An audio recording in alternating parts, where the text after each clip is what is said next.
अस्सलाम वालेकुम। This is बीना समी फ्रॉम बीना समी पॉडकास्ट। आज मैं एक वाकया आप लोगों से शेयर करना चाहूंगी। 1964 में जब चाइनीज वफद आए थे तो वो अकेले नहीं आए थे, वो अपनी टीम के साथ, अपने ट्रांसलेटर्स के साथ आए थे। उन्होंने पूरी स्पीच अपनी चाइनीज लैंग्वेज में दी और अपनी सकाफत और अपनी ट्रेडिशन को बताते हुए, जाहिर करते हुए उन्होंने अपने ट्रांसलेटर से कहा कि जो हम बात कर रहे हैं उसे भी ट्रांसलेट करो, जो वो कह रहे हैं हमें भी ट्रांसलेट करो। जब बात खत्म हुई तो चाइनीज वफद ने जवाब में कहा कि thank you for inviting me. वो क्या बताना चाह रहे थे? वो बताना चाह रहे थे कि सकाफत आपकी पहचान होती है और आपकी पहचान आपकी जबान होती है। अपनी जबान को किसी के लिए छोड़ना या उससे किसी और के लिए रिप्लेस करना, वक्त के लिए ही, मामलात के लिए ही, सिचुएशन के लिए ही, वो मुनासिब नहीं है। उन्होंने बताया उन्हें अपने थैंक यू से कि वी आर लिटरली एजुकेटेड, लेकिन हम अपनी सकाफत को किसी भी तरह से कॉम्प्रोमाइज नहीं होने देंगे। हम अपनी जबान के जरिए अपनी सकाफत, अपने आप को लेकर आगे चलेंगे ताकि हम अपने आप को मनवा सके बाहैसियत जहां से हम अपना ताल्लुक रखते हैं। सुभान अल्लाह। हमें और आपको क्या मिलता है सीखने को? हमें सीखने को मिलता है अगर अपने आप को लीडरशिप रोल पर लेके जाना है तो कभी अपनी जबान से कॉम्प्रोमाइज मत कीजिए। जरूर पढ़िए, जरूर सीखिए, 50 जबानें सीख लीजिए, लेकिन अपनी उर्दू जबान को अपना हथियार समझिए, क्योंकि वही है जो आपको एक थिंकर बनाता है और आपको नेक्स्ट लेवल पे अचीवमेंट्स देता है। आज की हमारी guest speaker resilience in action में बहुत ही तारीफ के काबिल हैं, बहुत ही मेहनती और मेरी बहुत खुशनसीबी है कि आज उन्होंने मुझे वक्त दिया और मेरे साथ ये पॉडकास्ट करने का वादा किया। नाम है उनका महक अक्सा। बेहतरीन राइटर हैं पाकिस्तान की, फार्म डी से भी उनका ताल्लुक रह चुका है, हाई क्वालिफाइड हैं, लेकिन लीडरशिप की जो क्वालिटीज उनके अंदर हैं वो एक, मैं कहती हूँ, तमाम इंडिविजुअल्स के लिए, तमाम इंसानों के लिए अपने आप एक मिसाल है। आइए मिलते हैं, खुशामदीद कहते हैं महक अक्सा को।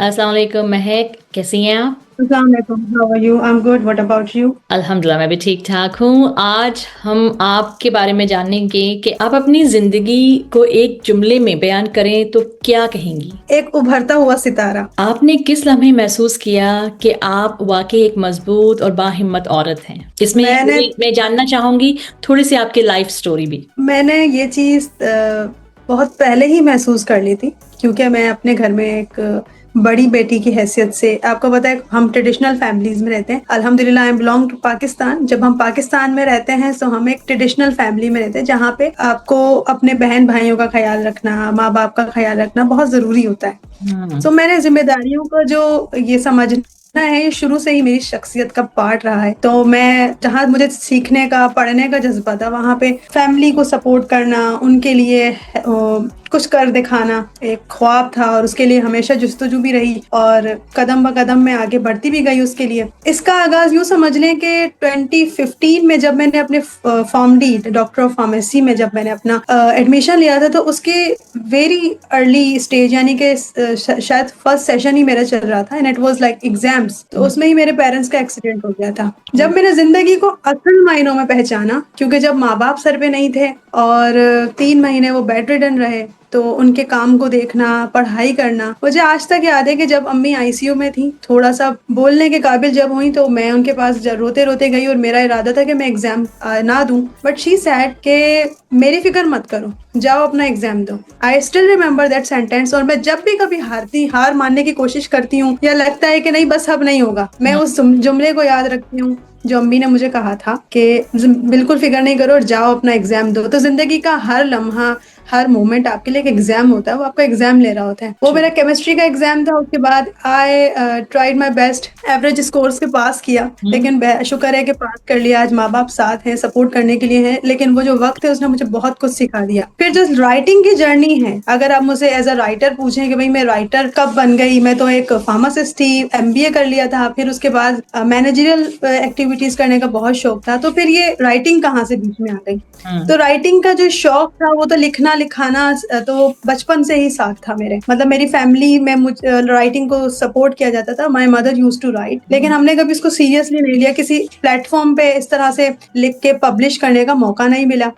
जब पोस्टमार्टम डिप्रेशन फेस किया तो जॉब इनसिक्योरिटी होना शुरू हो गई, क्योंकि जॉब जा रही थी हाथ से, मैनेजरियल पोजीशन हाथ से जा रही थी। I used to work in a lady different hospital as a head of pharmacy, तो 5 साल मैंने वहां काम किया। जब जॉब हाथ से जा रही थी, चीजें मुश्किल लग रही थी, हस्बैंड साथ नहीं थे। I was working as a single mother, और husband work outside, still he is working outside out of Pakistan. तो चीजें बहुत डिफिकल्ट हो गई थी। फिर उसके बाद एहसास हुआ कि इस तरह से आपका सर्वाइवल नहीं हो सकता, और जो मेरी अंदर की एक राइटर थी वो मुझे आवाज दे रही थी, now this is the time to prove yourself. अच्छा, मैं शुरू से अपने आप को एक अच्छा राइटर समझती थी, पर ऐसा था नहीं। जब मैंने लिखकर एक कोच को हायर किया, मेंटोर को हायर किया, शी इज फ्रॉम इंडिया, तो उसने मेरी बहुत सारी माइनर मिस्टेक्स को भी आइडेंटिफाई किया और बताया it can always hold you back, क्योंकि तुम्हें ऑब्जर्व करने का तो पता है, तुम्हें लिखने का अंदाज तो पता है, लेकिन तुम्हें ये नहीं पता कि ग्रामर से किस तरह से आपने उसको ट्यून इन करना है, कौन सी चीजें हैं जिनको आपने ख्याल रखना है। तो वो चीज फिर मैंने 1 साल उसकी कोचिंग ली, वो सीखी, और उसके बाद मैंने अपना फर्स्ट ब्लॉग जो है पब्लिश किया मीडियम पर। उसके बाद फिर ये जर्नी चलती चली गई। इस जर्नी के दौरान जो सबसे बड़ा हर्डल मुझे आया, वो सेकेंड हर्डल मुझे पब्लिकेशन में आया, and that was about how I would going to publish my book. मैं किस तरह से अपनी किताब को पब्लिश करूं। जाहिर है मेरा ख्वाब था एक बड़ा राइटर बनना, जैसे पाकिस्तान में शायद हर लड़की का ख्वाब होगा जो लिखती होगी कि भाई मुझे तो बहुत बड़ी राइटर बनना है, मुझे चाहिए कि मैं एक प्लेटफॉर्म पे जाके बैठूं और बात करूं लोगों से, लोगों को अपने ख्यालात से आगाह करूं, कोई चेंज लेके आऊं। अब ये चीज भी बहुत मुश्किल थी। क्यों मुश्किल थी?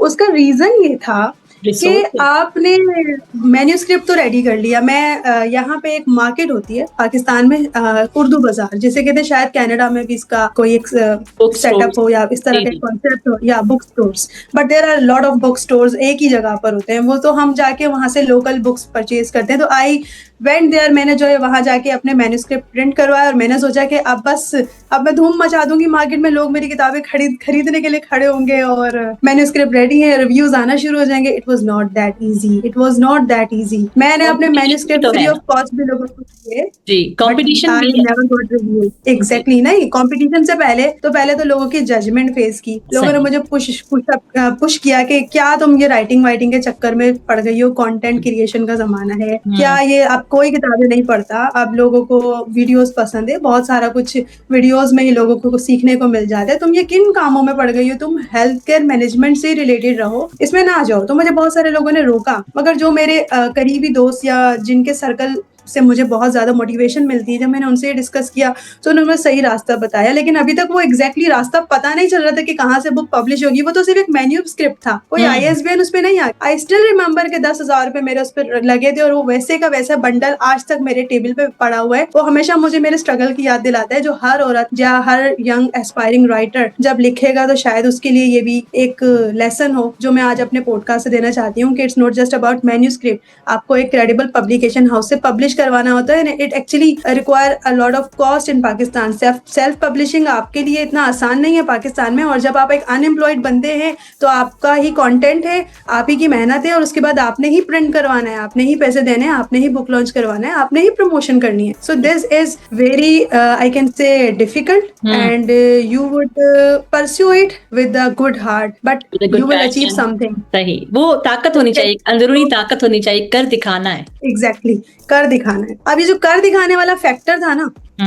इस फैक्टर के लिए मैंने क्या किया, I just scroll the internet, since we are blessed in the era that we are having internet in our hands. तो मैंने इंटरनेट को स्क्रॉल करना शुरू किया कि how I start writing blogs, और किस तरह से मैं अपने आप को प्रमोट करूं, जो मेरा काम लोग पढ़ना शुरू करें, एंड 1 by 1 बुक्स सेल होना शुरू हुआ, जो कि एक बहुत बड़ा टास्क होता है। सिर्फ बुक पब्लिश करवाना नहीं, उस जनरेशन में जहाँ पे हर हाथ में मोबाइल है, and everyone is busy in scrolling Instagram and YouTube and other social media apps. This is very difficult to give them book and ask them to read. It's very difficult, you can not influence them. तो उसके लिए हमने क्या किया कि कि मैंने different platforms को सर्च किया, डिफरेंट पब्लिकेशन हाउसेस को सर्च किया और एंथोलॉजीज में पार्टिसिपेट करना शुरू किया कि कहीं तो मेरा काम पब्लिश हो। तो तकरीबन 5 एंथोलॉजीज मैंने पब्लिश करवाई जिसमें अपना काम पार्टिसिपेशन में आप पब्लिश करवाते हैं। तो मैंने अपने 5 आर्टिकल्स डिफरेंट पब्लिकेशन हाउसेस के साथ पब्लिश करवाया। उसके बाद मुझे पता चला कि देयर आर डिफरेंट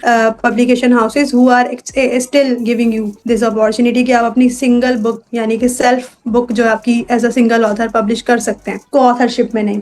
तो बस फिर मैंने इसके लिए काम शुरू किया। जो कॉन्सेप्ट था किताब का वो यही था, इस सारे स्ट्रगल को कि मैं किस तरह से राइटर बन गई, मैनेजर से राइटर, हाथ में पेन आ गया और बस राइटिंग शुरू कर दी। उसका रीजन ये था, उसका एक जो आई कैन से कि पूरा इस क्रक्स को मैं इस पूरे चीज को जो है ना एक नोट्स की फॉर्म में लाना चाहती थी और उस औरत तक या उस घर तक पहुंचाना चाहती थी जहां पे औरतें ये सोचती हैं कि हम कुछ बनना चाहती हैं, हम घर से ही काम करना चाहती हैं, लेकिन उनके पास एज सच कोई एसेट नहीं है। लिटरेट हैं, डिग्रीज हैं, डिप्लोमाज हैं, स्किल भी शायद किसी ना किसी लेवल पे बहुत सारी स्किल्स भी खवातीन में हैं, लेकिन उनके पास वो कॉन्फिडेंस नहीं है, वो गाइडेंस नहीं है, उनके पास वो मेंटोर नहीं है जिसके बेसिस, जिसकी हेल्प से वो बंदा या बंदी जो है अपने आप को सोशल मीडिया और डिजिटल एज में मनवा सके। So this the first book right it right is all about this journey, how you can become a good writer. Step by step मैंने इसमें तमाम चीजें बताई हैं कि क्या किस तरह से आप राइटर बन सकते हैं, क्या कर सकते हैं। सो ये जो पोस्टपार्टम डिप्रेशन है ना, ये मेरे लिए बहुत ज्यादा फॉर्चुनेट रहा और मुझे बहुत सफर करना पड़ा है। तो ये आपको ऐसा कैसा लगा कि आप PhD से गुजर रही हैं? Since I belong to medical background, तो ये तमाम सिम्टम्स जो है मुझे बहुत इजीली मैंने पिक कर लिए कि मुझे जो है पोस्टपार्टम डिप्रेशन हो रहा है। और जब अनएम्प्लॉयमेंट एकदम से,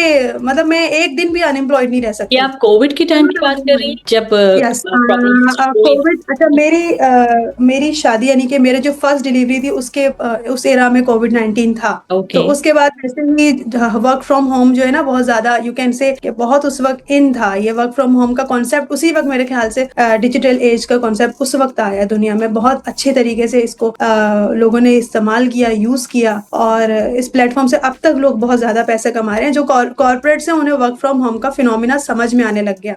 इससे पहले तो आपको पता है ऑन साइट होता था हर चीज। अब ऑन साइट होने के लिए आपको एक बच्चे को छोड़ के जाना, वो भी एक सिंगल मदर के लिए, इट्स नॉट वेरी इजी। और being a first time mom मेरे लिए बहुत सारी डिफरेंट प्रॉब्लम्स थी जिसको मुझे खुद ही देखना था और कोई सपोर्ट करने वाला उसमें एज फैमिली तो थी, लेकिन एक औरत के जो अपने हार्मोनल चेंजेस होते हैं बहुत सारे, यही मैं कह रही थी कि वो आपकी डिलीवरी के बाद वाला टाइम था। Yes exactly. I was also facing pre partum depression. मैंने राइटिंग जो है ना अपने प्री पार्टम में शुरू की थी। मुझे स्टिल याद है कि सिजेरियन सेक्शन के तकरीबन 20वां दिन था तो मैं लिखना शुरू हो गई थी। आई was working for a media services, एक इंटर्नशिप थी, वो फ्री इंटर्नशिप थी। स्टिल आई रिमेम्बर 6 महीने मैंने उनके साथ फ्री ऑफ कॉस्ट काम किया। उन्होंने मुझसे 200+ आर्टिकल्स लिखवाए, वो भी फ्री ऑफ कॉस्ट, जो कि मैं इनकरेज नहीं करूंगी राइटर्स को लेकिन क्योंकि मैं उस वक्त सीखना चाहती थी और अपने आप को मनवाना चाहती थी, तो मेरे लिए उस वक्त इस तरह की अपॉर्चुनिटी ऐसी थी कि मैं उसे मिस नहीं करना चाहती थी। तो मैंने 200 तकरीबन आर्टिकल उनके लिए फ्री ऑफ कॉस्ट लिखे। डेली बेसिस पे 5-6 आर्टिकल लिखती थी। 3 से 6 महीने का वक्त मैंने लगाया और उसके बाद फिर कहीं जाके लोगों को पता चला कि एक राइटर है जिसका नाम महक अक्सा है। अब आप ऑलरेडी बहुत अच्छा बोल चुकी हैं, माशाल्लाह, आपने बहुत कुछ इंक्लूड किया है। अच्छा, आई एम सो सॉरी, मैंने आपको बिल्कुल बोलने का मौका ही नहीं दिया। आपने खुद कवर किया, बहुत अच्छा किया माशाल्लाह से। रिसर्च और जहनी सतह, जैसे ट्रांसजेंडर्स नौजवानों पर तहकीक करने की हिम्मत कहाँ से मिली? अच्छा, मैं चैलेंज करती हूँ कॉन्सेप्ट्स को, मैं चैलेंज करती हूँ। मैं वो नहीं हूँ लाइक बस हाँ जी ऐसे हो रहा है दुनिया में तो बस ठीक है एक्सेप्ट कर लो। नो नो नो, हमें उसे चैलेंज करना, उस कॉन्सेप्ट को, उन सवालों का जवाब कहीं तो ढूंढना पड़ेगा ना। कोई तो होगा जो उन्हें सपोर्ट करने के लिए खड़ा होगा। तो I am one of them. मैं ये नहीं कहती कि किसी एक, I am not gender based lady. मैं ये नहीं, हर आदमी और औरत के अपना एक स्टाइल है, लाइफ स्टाइल है और उसका एक अपनी रिस्पॉन्सिबिलिटी है, उसका एक अपना रोल है, उसका एक किरदार है अपनी फैमिली में। आप ये नहीं कह सकते कि अगर एक मर्द है तो वो अगर सिर्फ कमाता है तो उसने बहुत कुछ कर लिया। कमाना बहुत मुश्किल है। अगर वो कमा के रोटी अर्न करके आपके लिए घर पे लेके आ रहा है, so you are very blessed कि एक आदमी आपके साथ ऐसे कर रहा है। और अगर एक औरत है, अगर वो अपना घर संभालते संभालते अपने करियर को बैलेंस करने की कोशिश कर रही है, अप्रिशिएट हर, बहुत help her, motivate her, guide her, because the world is going to जज every day, every moment, every time. She has to prove herself in front of her mother, father, in-laws, her husband, even children. They will ask the question, where are you, where is my breakfast? आप नहीं बता सकते ना। आपको True. Career, आप जब अपनी life के पीक पे जाएंगे, then they will hair to clap for you, but True. When you are struggling, when you are striving, there will be no one. तो आपको ये चीज समझनी पड़ेगी कि हर औरत का, हर मर्द का एक किरदार होता है। उसकी फैमिली में हर बंदा, कुछ ऐसे लोग होते हैं जो हर बात बता देते हैं, हर चीज शेयर कर देते हैं। कुछ ऐसी खवातीन होती है जो नहीं बता पाती, लेकिन they are still having a lot of, I can say war. एक जंग चल रही होती है इंसान के अंदर। तो मैं उस अंदर की जंग को समझने की कोशिश करती हूँ, और यही जंग मेरे ख्याल से किसी एक ट्रांसजेंडर में भी होगी, या True. किसी भी और हर इंसान। एग्जैक्टली। सो इस वक्त जो है ना, मेरा जो, अगर आप मेरी नॉइजी विस्पर्स देखें, अगर आप उसको खोलेंगे, उसका हर हर पेज, हर पोयम सोशल इश्यूज पे बात करिए, क्योंकि इन पे लोग बात करना पसंद नहीं करते। इन पे लोग बात करने से घबराते हैं, कहीं बैकलैश ना मिल जाए, क्योंकि कोई इस चीज को रियलाइज नहीं करना चाहता। हर बंदा सोचता है, समझता है, लेकिन इसे एक्सेप्ट नहीं करेगा दैट वर्ल्ड नीड्स चेंज। और ये चेंज कहीं ऐसा नहीं होगा कि मैं कहीं से चेंज लेकर आऊंगी और दुनिया को दे दूंगी, नहीं, मुझे खुद को चेंज करना पड़ेगा। जब तक मैं खुद को चेंज नहीं करूंगी, अपने ख्यालात को चेंज नहीं करूंगी, तो मैं वर्ल्ड चेंज नहीं कर सकती।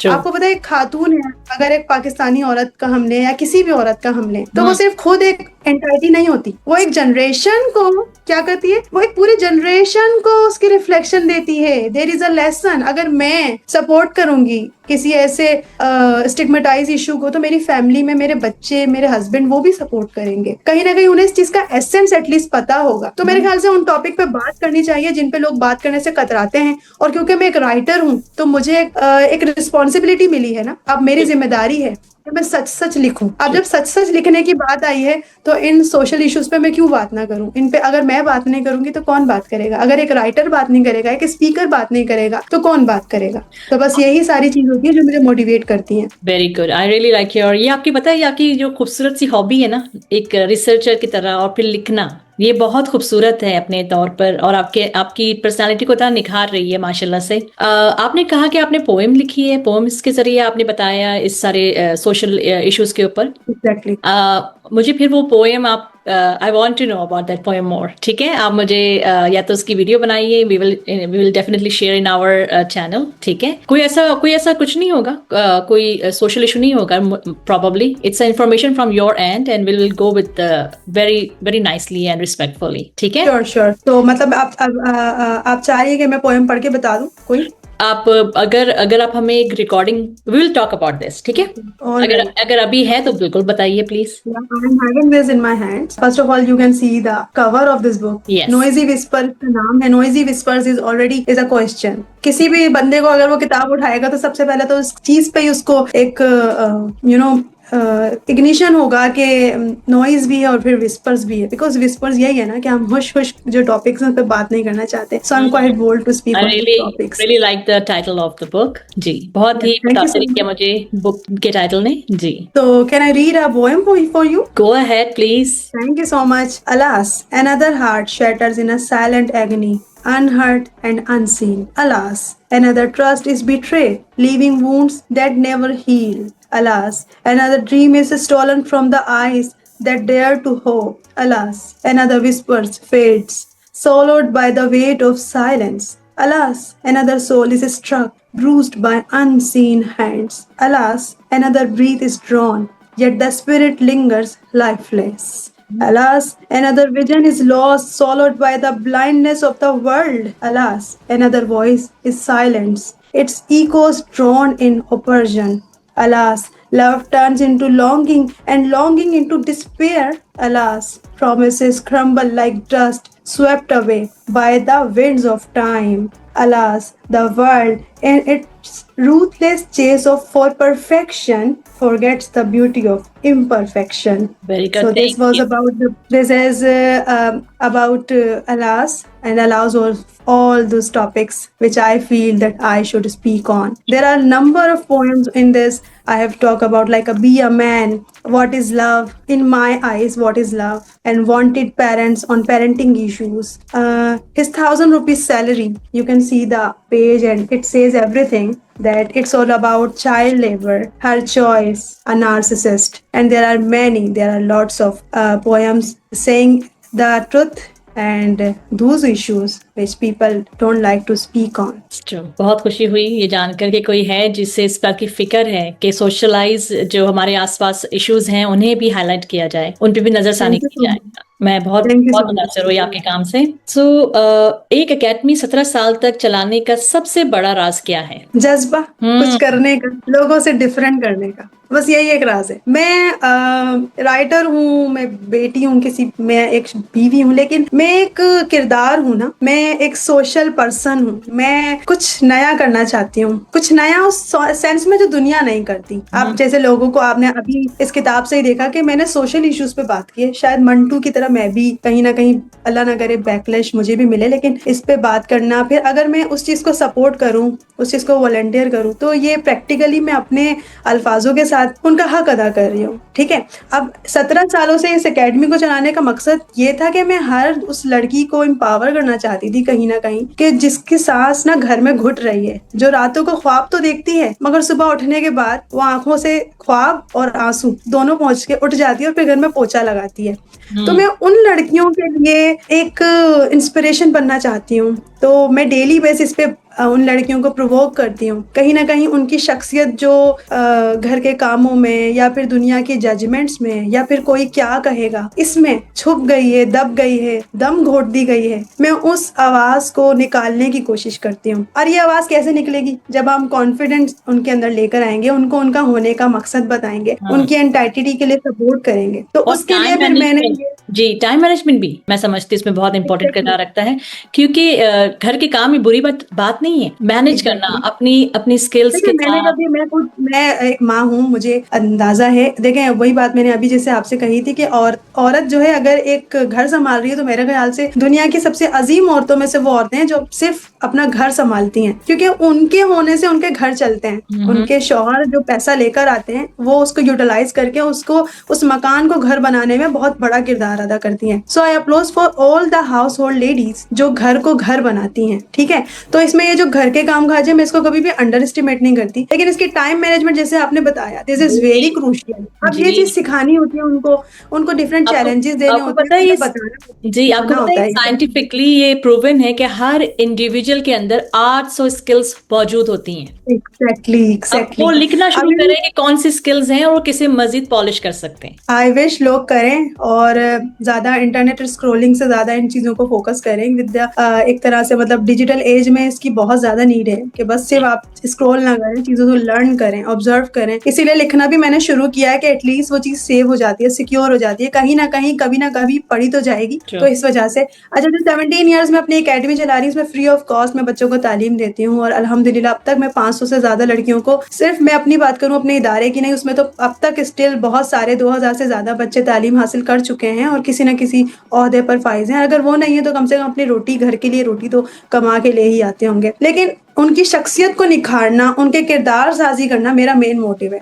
मैं ये नहीं कहती कि I am a super hero, no, but I'm a role. I'm someone who is playing a role in the society to make up the society. I'm not saying कि मैं जो हूँ change maker हूँ, no. I'm not a change maker, but I'm trying to change myself. You're proud of women. Yeah, I try to empower them. I try to listen their voices and make them aware कि आपकी आवाज कहीं तक पहुंचाई जा सकती है। तो इस पूरे सिलसिले को चलाने के लिए मेरे फादर, मेरी मदर, सिर्फ मैं नहीं हूँ, मेरी फैमिली मुझे बहुत सपोर्ट करती है और काफी टाइम टेकिंग की रिस्पॉन्सिबिलिटी है। और इसमें सबसे ज्यादा बात मजे की होती है कि जब मैं ये चीज करती हूँ ना तो मुझे बहुत खुशी मिलती है। तो बस ये जो एक जज्बा है ना, ये बस कभी भी मैं चाहती हूँ कि खत्म ना हो और इसी तरह से पाकिस्तान की यूथ जो है मुझसे कुछ ना कुछ सीखते जाए, स्पेशली फीमेल्स, क्योंकि उन्होंने एक आगे जनरेशन को चलाना है। सो मैं बस यही इसी तरह की छोटी छोटी एक्टिविटीज हैं जो कर रही हूँ। माशाल्लाह, बहुत अच्छा कर रही हैं आप, माशाल्लाह। अल्लाह सुब्हान अल्लाह कबूल करे और आपको मजीद हिम्मत दे और आगे बढ़ने की तौफीक दे। आमीन समामीन, कामयाबियों के साथ। किताब दोस्त प्रोग्राम के जरिए बच्चों को किताबों से जोड़ना, इसके पीछे क्या सोच है? एक राइटर हूँ, किताबें लोग पढ़ते नहीं है, बेचने के लिए बड़ा मसला होता है। तो अंदाजा ये हुआ कि आज के जो यूथ है, with the passage of time, जहाँ उर्दू अपना एक हुस्न है वो खोती चली जा रही है और लोग जो है दूसरी जबानों को प्रमोट कर रहे हैं और उसे अपना स्टेटस सिंबल समझते हैं, वहाँ किताबें भी एक ऐसी चीज है जो दुनिया से मैं नहीं चाहती कि खत्म हो जाए। तो जहाँ पे पेरेंट्स ये शिकायत करते हैं कि उनके बच्चे किताबें नहीं पढ़ते हैं, उन्हें सिर्फ एक एकेडमिक किताबें मार्क्स लेने के लिए या फिर लाइफ में थोड़ी बहुत सक्सेस हासिल करने के लिए पढ़नी है। मैं इस चीज को प्रमोट करती हूँ कि किताबें उनकी लाइफ में एक बहुत बड़ा किरदार अदा करती हैं, उनकी जिंदगी को बनाने में, उनकी शख्सियत को बनाने में, उनकी सोच को बनाने में, लाइफ के वो डिसीजंस जो कि वो लेने में आगे बड़े परेशान हो सकते हैं, शायद ये किताबें उनका वहाँ साथ ना छोड़े और उन्हें कुछ ना कुछ बनने पे मजबूर कर दें। अब इस पूरी सिचुएशन में किताबों मैंने जो चीज फील की ना वो ये कि बच्चे जो है ना एकेडमिकली किताबें तो पढ़ते थे, लेकिन वो बस इसको पढ़ के बस मार्क्स लेके दैट्स इट, उनका ज्यादा कोई ऐसा इतना जील मुझे नजर नहीं आया। लेकिन जब इस चीज को मैंने देखा कि I am responsible for this, मैं किस तरह से किताबों को प्रमोट कर सकती हूँ, तो मैं क्योंकि मैं डिफरेंट बुक क्लब्स का पार्ट हूँ, तो फिर मैंने इस चीज को रियलाइज किया कि ये चीज बच्चों के अंदर हम ही डाल सकते हैं, हम इस चीज के लिए रिस्पॉन्सिबल हैं। तो मैं जहाँ पेरेंट्स को मोटिवेट करती हूँ कि बच्चों के लिए किताबें लेकर आए, वहीं पर मैं बच्चों को भी मोटिवेट करती हूँ कि वो किताबें कैसे पढ़ सकते हैं और उससे क्या लेसन सीख सकते हैं, उनके अंदर ये इंटरेस्ट पैदा करने की कोशिश करती हूँ। इसके लिए मैंने अपनी एकेडमी में एक छोटी सी लाइब्रेरी बिल्ड की है और उस पर मैं हर मंथ बहुत सारी बुक्स, अच्छी अच्छी किताबें लाती हूँ, उसमें रखती हूँ ताकि बच्चे पढ़ें। और इसमें सबसे बड़ा इनिशिएटिव मैंने अपने खुद की बेटे से लिया। पहले तो बेटे पे ही किताब लिख दी। सबसे बड़ी बात तो ये मेरी जिंदगी की सबसे बड़ी अचीवमेंट मैं समझती हूँ कि अपने 3 साल के बेटे से मैंने बहुत कुछ सीखा और उस पर किताब लिखी। लेकिन साथ साथ मैंने उससे ये चीज, उसके अंदर ये शौक मैंने पैदा किया कि जहाँ मैं किताब पढ़ रही हूँ तुम भी किताब पढ़ो, तुम्हें भी इसकी जरूरत है। तो मैं लेकर आती हूँ, चाहे वो सेकेंड हैंड बुक्स हो, फर्स्ट हैंड बुक्स हो, किसी बुक फेयर से मिल रही हो, मैं उसके लिए लेकर आती हूँ। और स्पेशली मैं इस चीज को प्रमोट करती हूँ कि वो इन हैंड हो, वो आपके डिजिटल ना हो। मैं कहती हूँ कि वो पेपर का जो एक टच है ना, वो उसे शायद उसे कनेक्ट करेगा उस लेसन के साथ में जो वो उस किताब से सीखेगा। और जहाँ सिर्फ किताब सीखने की बात होती है तो हर किताब भी अच्छी नहीं होती, तो फिर मैं बच्चों को ये चीज भी सिखाती हूँ कि कौन सी किताब पढ़ने वाली है, उनकी एज के अकॉर्डिंग है और कौन सी अप्रोप्रिएट नहीं है। तो ये तमाम चीजें बस चलती रहती हैं। बहुत बहुत बड़ा इनिशिएटिव है। लोग हर तरह की किताब लेते हैं और फिर इंतशार होने लगता है। बेहतर है कि गाइडेंस के साथ भी लें, तालीम भी लें, लेकिन गाइडेंस बहुत इम्पोर्टेंट है। फिक्शन लेते हैं, बहुत सारे लोग होते हैं जिन्हें फिक्शन में ज्यादा मजा आता है। तो मैं बस ये कहती हूँ कि ख्यालात की दुनिया में भी ना रहे और बट रियलिटी को भी एक्सेप्ट करें, ये तमाम मतलब बैलेंस करें दोनों चीजों को। ट्रू। अगर आज कोई नौजवान लड़की आपसे पूछे कि इस्तिकामत कैसे पैदा की जाए, तो आपका एक जुमले में या जैसे भी क्या जवाब होगा? आप बिल्कुल तफसील से भी दे सकती हैं, because you are very good speaker. अगर मैं एक सेंटेंस में बोलूं तो बस हार ना मानो और खुद को पहचानो। माशाल्लाह, बहुत ही कीमती अल्फाज। माशाल्लाह माशाल्लाह। हमारे पॉडकास्ट के सवालात हो गए, कुछ और आप ऐड करना चाहें? It's very great to see you and meet you today. Thank you so much, Beena, for inviting me here and considering me an appropriate person for your podcast. सबसे पहले तो I am very happy that you are actually giving a platform for the writers, क्योंकि इस वक्त writers बहुत struggle कर रहे हैं। जैसे मैंने आपको डिफरेंट अपनी एग्जाम्पल्स से बताया कि ये सिर्फ वो स्ट्रगल नहीं है कि वो अपनी पब्लिशिकेशन में या फिर अपनी लर्निंग जर्नी में करते हो। ये वो स्ट्रगल है, ये वो चीजें हैं कि लोग किताब नहीं पढ़ते, अपने आप को वो मनवा नहीं सकते, या फिर फ्रीलांसिंग करने में जो स्कैम्स उन्हें हो रहे हैं, वो उन तमाम चीजों के लिए एक फीमेल या फिर एक एस्पायरिंग राइटर को किस तरह से हम सपोर्ट कर सकते हैं। तो इसके लिए मैंने एक अपना दी पेनपाल कम्युनिटी के नाम से, I am a founder of the penpal community, ये कम्युनिटी मैंने बनाई है। इसका पर्पस ही यही है कि I provide them mentorship, I review their work and give them a limelight as well. मैं उन्हें एक लाइमलाइट देती हूँ। मैं खुद भी पॉडकास्ट करती हूँ, तो मैं उन राइटर्स को बुलाती हूँ जो स्ट्रगल कर रहे हैं। मैं एस्टैब्लिश्ड राइटर के पीछे नहीं भागती, मैं एस्पायरिंग राइटर को प्रमोट करने के लिए कुछ किरदार अदा करती हूँ। और उसमें मैं ये करती हूँ कि उनको डिफरेंट प्लेटफॉर्म्स पे इनवाइट करती हूँ, उनकी बुक्स को प्रमोट करती हूँ, उनके काम को निखारने में उनकी मदद करती हूँ और कुछ सिखा देती हूँ उन्हें, अपनी राइटिंग से कुछ बता देती हूँ, अपनी स्पीकिंग से। तो ये तमाम चीजें हैं और आप भी शायद इसी जर्नी का पार्ट हैं और आप भी कुछ इसी तरह का कर रही हैं। जी हाँ। सो मैं ऑडियंस को ये कहना चाहूंगी कि मैक्सिमम आपके चैनल को फॉलो करें, लाइक करें, शेयर करें, क्योंकि ये सिर्फ बीना सामी प्रमोट नहीं हो रही, ये वो पाकिस्तान का या दुनिया में मौजूद वो राइटर प्रमोट हो रहा है जिसने कलम तो उठाया है, लेकिन उसके साथ साथ जो चीजें कलम में उसने फील की हैं, जो चीजें उसने कलम के साथ, उस इंक के साथ में अपना जो ब्लड, स्वेट, टीयर्स उसने फिल किया है ना, वो आपके एक दफा के रीड से बिल्कुल उसको उसका एसेंस मिल जाएगा, उसको उसका ग्रेटिट्यूड मिल जाएगा, उसको उसकी होने का एहसास हो जाएगा कि यस मैंने कुछ अचीव कर लिया। This platform is amazing. Thank you. And लोगों को मैं ये कहना चाहूंगी कि दो चीजें, पहली तो ये कि अपनी दुनिया में ऑब्जर्व करना सीखें। दुनिया में हर ये आपको कुछ ना कुछ सिखा रही है, गुजरता हुआ हवा भी आपको कुछ बता रही है, गुजरता हुआ लम्हा भी आपको कुछ कह रहा है। आपने सिर्फ सुनना है, आपने सिर्फ महसूस करना है, और बस उसे महसूस नहीं करना, उस पे काम करना है। आप अपना एक किरदार अदा करें सोसाइटी में। मैं आपसे ये नहीं कहूंगी कि बहुत बड़ा चेंज लेकर आए, लेकिन खुद को चेंज करें। अगर वो हारी हुई औरत जो आज घर में बैठी है, शायद उसकी आंखों में आंसू भी हो कि क्या पता मैं भी किसी दिन किसी पॉडकास्ट पर आऊं, तो मैं तुम्हें कहना चाहती हूँ कि तुम कर सकती हो। बस तुम्हें थोड़ी सी मोटिवेशन, थोड़ी सी मेहनत और थोड़ी सी सही गाइडेंस की जरूरत है। Then you are complete. सही। ठीक है, तो परफेक्शन के पीछे मत भागो,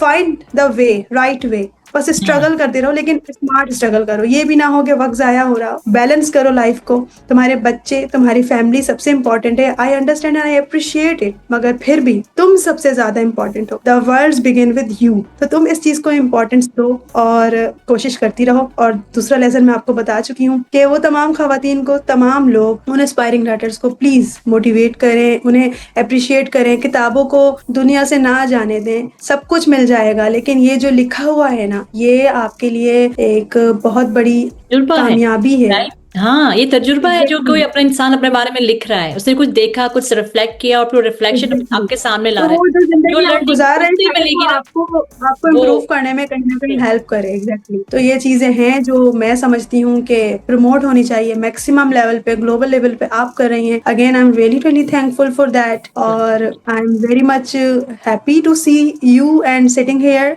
और congratulation that you are achieving a good platform. और तमाम सुनने वाले जो मुझे इस वक्त सुन रहे हैं, हेड्स ऑफ टू यू। आप स्ट्रगल कर रहे हैं and this struggle will help you. You will get something which you want. बस ख्वाब देखना मत छोड़िएगा, और वो ख्वाब देखिएगा वो जो आपको सोने नहीं देते। सोते सोते वाले ख्वाबों की बात नहीं हो रही। So I want to say that an empty cup can not fill in. So आप भी इसी चीज को ख्याल रखें कि सबसे पहले आप जरूरी हैं। हर चीज आपसे स्टार्ट होती है। आप अपना ख्याल रखें, कहीं ना कहीं अपने करियर को दोबारा स्टार्ट करें, and I am always here with you. आपको अगर इस जर्नी में कहीं मेरी हेल्प चाहिए हो, सो दी पेनपाल ORG के नाम से इंस्टाग्राम पे आप फॉलो कर सकती हैं। और be successful, think like a successful people, think like a rich people. And to me, rich is not who is having money or fame.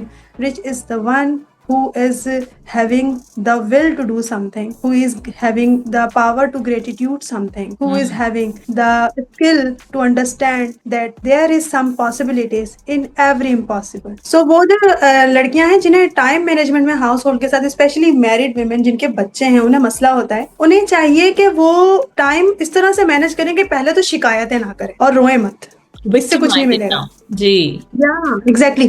अब आप क्या करते हैं, इस सिचुएशन में फंस जाते हैं कि बस आप लोगों को से ना एम्पैथी और सिंपैथी लेने की कोशिश करते हैं। आप कहते हैं कि बस लोग मेरे मसले को समझते नहीं है। आप उसके लिए, मुझे नहीं समझ में आता कि why we always discuss the problem, we should discuss the solution of it. There might be some solution, तभी तो है प्रॉब्लम का सॉल्यूशन ढूंढने की कोशिश करें और अडेप्ट करने की कोशिश करें। आपके बच्चे अगर छोटे हैं, बड़े हो जाएंगे, सबसे पहले तो बहुत खुशी की बात है कि आपके पास औलाद जैसी नेमत है, शुक्र अदा करें, रोए मत। और सेकंड ये कि अगर आपको टाइम नहीं मिल रहा या आप करियर में पीछे रह गई हैं, आप कुछ करना चाहती हैं, तो आप एक घंटे से स्टार्ट लें। आप परफेक्शन पे मत जाएं कि आपने कोई 5 घंटे का व्लॉग बनाना है, या फिर आपने कोई किताब एक दिन में ही बस आज मैंने मैन्यूस्क्रिप्ट रेडी करके बस भेज देना और पब्लिश हो जाएगा। ऐसा कुछ नहीं है। आप जिस स्किल में भी माहिर है, आप अगर एक अच्छी कुक हैं, उससे आप कुछ कमा सकती हैं। Just think for it. अगर आप एक अच्छी राइटर हैं, छोटे छोटे आर्टिकल्स लिखने से 250 वर्ड से शुरू करें। कोई 1 घंटा तो मैसर होगा ही ना। बस कॉम्प्रोमाइज इस चीज पे करें, जिस तरह से हर चीज पे, अपनी पर्सनालिटी पे, अपनी लाइफ पे,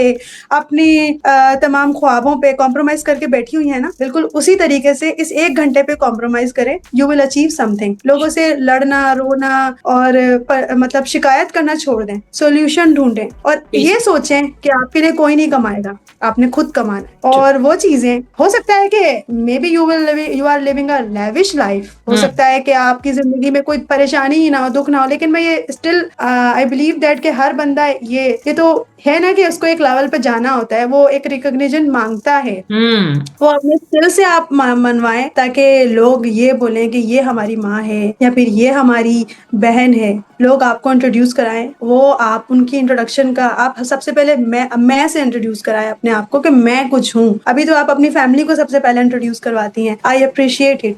सो महक अक्सा, मैं अपने बारे में कुछ आपसे ऐड करना चाहती हूँ। मैं खुद भी लिखने की तरफ में बहुत ज़्यादा रुझान हो चुका है, क्योंकि मैं बहुत कुछ ऑब्जर्व करती हूँ और मैं काफ़ी चीज़ें लिख लेती हूँ जो मैं देखती हूँ और जिसपे मेरा कोई रिफ्लेक्शन होता है। Can I become a writer too? First of all, congratulations that you are having a skill that you observe the thing and you are actually accepting it globally कि आप लिखने की शौकीन हैं। सबसे पहले तो मुझे बहुत अच्छा लगा कि आप इस चीज को सीखना चाहती हैं, इस स्किल को बेहतर बनाना चाहती हैं।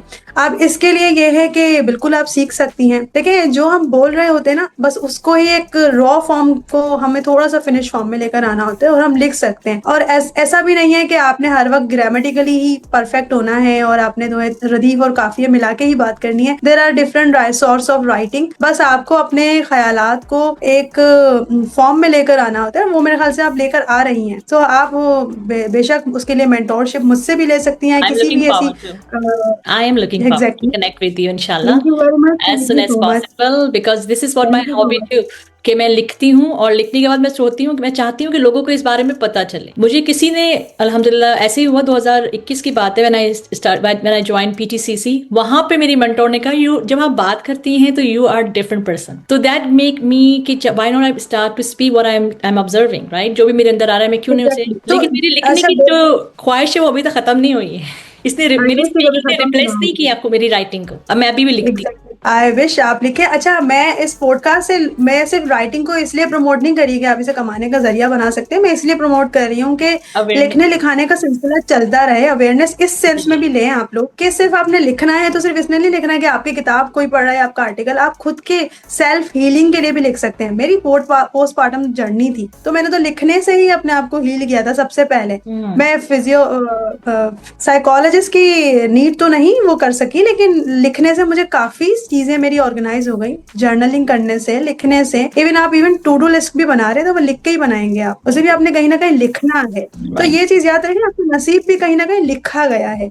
लिखना सिर्फ कमाने के लिए नहीं है, लिखना तो वैसे ही बहुत इंपॉर्टेंट है। आपका नाम भी लिखा गया है, राइट? कोई आपको आपके नाम से पुकारेगा तो कहीं आपका नाम लिखा हुआ है, तभी तो पहचानेगा। तो लिखना शुरू करें। आर्टिफिशियल इंटेलिजेंस क्या रिप्लेस कर रहा है राइटर्स को? Artificial intelligence is a robot, right? It has no brain, no heart, no soul, no feelings, no emotion. It has no body. It is something a machine does, right? तो मशीनें तो सिर्फ मशीनों का ही काम करेंगी ना, लोगों के दिलों तक नहीं पहुंच सकती, लोगों के जहनों तक नहीं पहुंच सकती, लोगों के रूहों तक नहीं पहुंच सकती, वो इंसान पहुंचाएगा। आर्टिफिशियल इंटेलिजेंस को एज एन असिस्टेंट ही आप यूज करें। अच्छा, ये जो आई एम सॉरी मैं अपनी बुक बार बार बीच में ला रही हूँ, लेकिन बस लाइफ ने मुझे मौका दिया कि ये जो किताब मैंने लिखी ना, उस वक्त कोविड-19 की एरा में, और फिर सेकंड ये जो था कि आर्टिफिशियल इंटेलिजेंस बूम थी एकदम से, राइट? दुनिया में एक कोहराम समझ गया था कि बस अब तो राइटर्स रिप्लेस हो गए, आर्टिफिशियल इंटेलिजेंस आ गई, अब तो बस लोगों को फ्रीलांसर की, राइटर्स की कोई जरूरत नहीं है। I was also very much worried कि अभी तो मैंने ये सिलसिला शुरू किया था, ये अभी ही खत्म हो जाएगा, लेकिन मैंने ये किताब पहले लिखी फिर स्टॉप कर दी, क्योंकि मुझे ये था कि नहीं, ऐसा नहीं हो सकता। I was not able to accept this कि ये बस आर्टिफिशियल आ गया तो अब राइटर्स की नीड नहीं है। मैंने इस पे सर्वे कंडक्ट करवाया, 6 महीने मुझे तकरीबन मैंने सर्वे कंडक्ट करवाए, डिफरेंट प्रोफेसर से, लेक्चरर से, राइटर से, एस्टेब्लिश्ड राइटर से, वो इस किताब में मौजूद हैं। I am talking about right it right. इस किताब के अंदर से ये डिजिटल एज में ही मैंने ये जो किताब लिखी है, इसमें यही बताया गया है कि डिजिटल एज में आप एआई की असिस्टेंस से किस तरह से अपने एक राइटिंग पीस को मास्टर पीस बना सकते हैं। So this is not just about कि आप लिख रहे हैं, लिख तो सभी रहे ना, लेकिन जो खूबसूरती है, ये जो स्किल है, ये सीखने से ही आती है, ये समझने से आती है, और ये एक इंसान कर सकता है, ये एक मशीन नहीं कर सकती। इमोशंस इंसानों में होते हैं, मशीनों में नहीं होते। हमने अपने लेसन, अपने मैसेजेस, अपनी कनेक्टिविटी मशीन से, इंसानों से करनी है। चैट जीपीटी का आया कि प्रॉम्प्ट दो and you will get what you want to. you will get what you want, but you have to edit and you have to mix up with your thoughts. ठीक है, ये आपका time saving एक tool है, but it doesn't mean it's going to replace you. It is not going to replace you ever. उसमें जो गिने चुने अल्फाज है वो फीड किए गए हैं, उसको इस तरह से उसको मॉडल इस तरह से बनाया गया है कि वो आपको हमेशा एक तो मोटिवेट करेगा. ठीक है, आप चाहे डेस्परेट है, आप चाहे एग्जॉस्टेड है, आप चाहे टायर्ड है, उसका जो एल्गोरिथम है वो इस तरह से काम करेगा कि वो आपको always it will always motivate you and give you answer. But it's a machine again. वो कुछ गिने चुने अल्फाजों को ही मिक्स एंड मैच करके आपको बार बार बताएगा. कोई टोन जो शायद आप एक रो राइटिंग आप करते हैं, वो राइटिंग वो नहीं कर सकता. मेरे लिए राइटिंग ना स्वेटर बुनने जैसा है. जैसे आप स्वेटर बुनते हैं, डिफरेंट कलर्स, डिफरेंट आइडियाज, एक मास्टरपीस आप बनाएंगे. हो सकता है दूसरा वुल मेकर इस तरह से कर रहा हो, कोई स्वेटर बना रहा हो, वो अलग तरीके से बनाएगा. तो ये जो राइटिंग है ना, बिल्कुल इसी तरह से काम करती है. ठीक है, and I wish you good luck कि आप भी राइटिंग के इस जर्नी में हमारा साथ देंगी और पार्ट बनेंगी. और अगर आपको इसके लिए कोई रिक्वायरमेंट हो या दुनिया में कहीं भी किसी को भी कोई रिक्वायरमेंट हो या कोई नीड हो, मैं आपके लिंक अपने डिस्क्रिप्शन में डालूंगी. जी हाँ, मैं आपके लिंक्स डालूंगी ताकि लोग कनेक्ट हो सकें डायरेक्ट आपके साथ. ठीक है, थैंक यू.